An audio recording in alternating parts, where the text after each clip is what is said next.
இந்த வீடியோவில் எபிரேயருக்கு எழுதின நிருபத்தை பற்றி நம்ம பார்க்க போகிறோம். இந்த எபிரேய நிருபத்தை யார் எழுதுனாங்க அப்படிங்கிற எந்த ஆதாரமும் இந்த லெட்டரில் இல்லை. ஆனால் இதோடைய லிட்ரரி ஸ்டைலை பார்க்கும்போது பைபிள் ஸ்காலர்ஸ் என்ன சொல்கிறாங்க அப்படின்னா, பவுல் இந்த நிருபத்தை எழுதியிருக்கலாம் அப்படின்னு அவங்க சொல்கிறாங்க.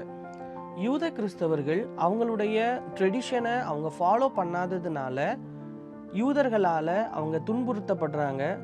ஸோ துன்புறுத்தப்பட்ட அவர்களுக்கு இந்த நிருபத்தை எழுதுகிறாங்க. இந்த நிருபத்தில் நியர்லி 100 பழைய ஏற்பாடு வசனங்களை கோட் பண்ணுறாங்க.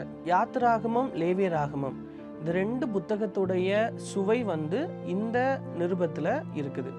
இயேசு கிறிஸ்துவுடைய உயர் நிலையை எக்ஸ்பிளைன் பண்ணுற வண்ணமாக இந்த புத்தகத்தில் நம்ம ஒரு காரியத்தை நம்ம பார்க்கலாம். ஸோ பெட்டர் அப்படிங்கிற வேர்டை நம்ம இந்த லெட்டரில் நம்ம பார்க்கலாம். Better கவர்னன்ட், better promise, better sacrifice. So இப்படிப்பட்ட காரியங்களை இந்த நிருபத்தில் நம்ம பார்க்கலாம். இன்னும் இந்த எபிரேய நிருபத்தில் பழைய ஏற்பாட்டையும் புதிய ஏற்பாட்டையும் கம்பேர் பண்ணலாம்.